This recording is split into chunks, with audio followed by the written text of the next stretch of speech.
Good morning, Redeemer, and welcome to your daily word. It is Friday, June the 5th, and we are in John chapter 12 with our annual reading plan today. And as you look at the various events that you're going to read, there are some things I want you to notice today and understand, and that I want to impact your heart. I've made a short list, and for this entire chapter, one scholar theologian has called it the centerpiece of the gospel, preparation of the Passover lamb for glorification. That's really what is being set up here as Jesus journeys on his way to the cross. Some interesting things to note.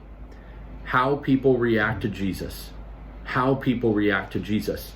In verses 1 to 8, we have Mary, who takes a pound of expensive ointment in verse 3, made from pure nard, anoints the feet of Jesus, wipes his feet with her hair. The house is filled with the perfume. And Judas Iscariot, one of the disciples who would eventually betray him, says, "Why was this ointment not sold for 300 denarii and given to the poor?" He said this not because he cared about the poor, but because he was a thief, and having charge of the money bag, he used to help himself to what was put in it. Jesus said, "Leave her alone, so that she may keep it for the day of my burial. For the poor you will always have with you, but you do not always have me." You have two very distinct views of Jesus. You have Mary cherishing, worshiping. You have Judas really overlooking, eventually betraying, greedy, and missing what was right in front of him. Another beautiful contrast, though a sad one, but beautiful to see how this whole picture is shaping up, is Jesus is going about his business. He's doing what he came to do, and those old Jews, the high priests, are still scheming. They're trying to undo the work that Jesus has done. And in verses 9 to 11, they're trying to find a way to kill Lazarus. Stop right there, and not to overdo this point, but I can't help but think of how many times we see God doing something great. He is moving mighty in ministry, and there are people, much like the chief priests, who are used by the enemy, or maybe even in their own ignorance and sin, and they attempt to undo ministry, or because of their actions, they actually do undo ministry. The beautiful thing is, much like Jesus's journey to the cross, it can't be stopped. Jesus is building his church. He's going to do what he's going to do. He's plowing, planting, sowing, exploding a harvest. And sure, there might be setbacks, and there may be some people like the chief priests that are always trying to kill what God has raised up. But his work can't be stopped. I love that. That's why that's a beautiful moment to me, even though it seems a little messed up that they're trying to kill Lazarus right after Jesus raised him from the dead. Another one, the Triumphal Entry in verses 12 to 19. The same people crying Hosanna will very soon cry out, "Crucify him, crucify him." There's Greeks who are seeking after Jesus, and they say something that I've actually seen on the backside of some pulpits. They say, "Sir," in speaking to Philip, "we wish to see Jesus."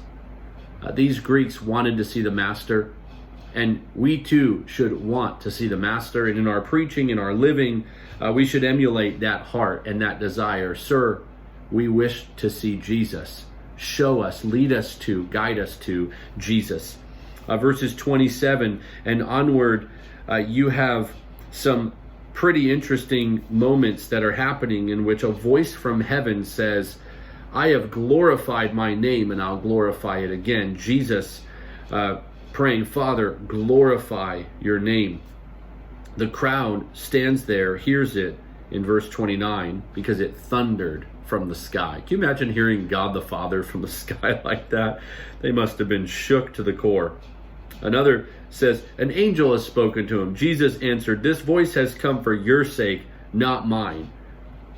So often, it's interesting, Jesus allows these moments, or we see in John's gospel certain moments happening for those who are watching or now reading, like the blind man in John 9. He is not blind because sin. He's blind so that God may be glorified in the healing. And here, Jesus has a very personal moment with the Father, but in the end, he says, "It's for your sake." So you can really see who I am. You could see what's going on here. I'm going to be glorified. The Father is going to be glorified. That's what is going to be accomplished here. And then another key moment, we see the unbelief of people who do not believe.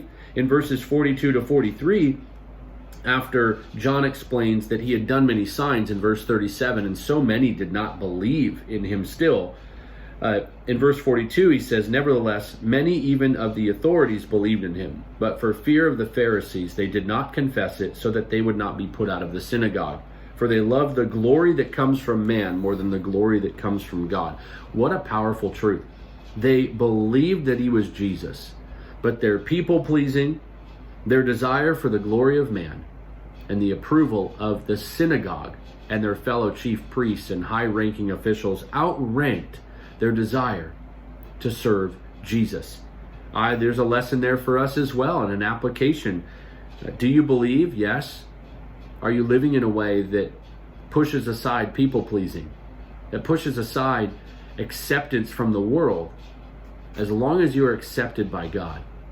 If you're like me, you struggle sometimes with pleasing people and wanting to make everything okay and not wanting to upset people. But in the end, together we must wrestle to the final truth, which is we choose God pleasing over man pleasing any day of the week, any hour of the week.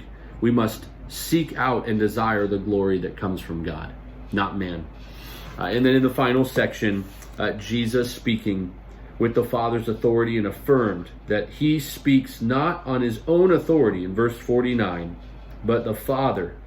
That's the authority that he comes with. He had and still has all of heaven with him and backing him. The question we can ask ourselves when we read through a beautiful chapter like that is, are we with him? Are we behind him? Are we serving him? Are we loving him? Again, no big surprises from John. It's all about Jesus. Are you all about Jesus?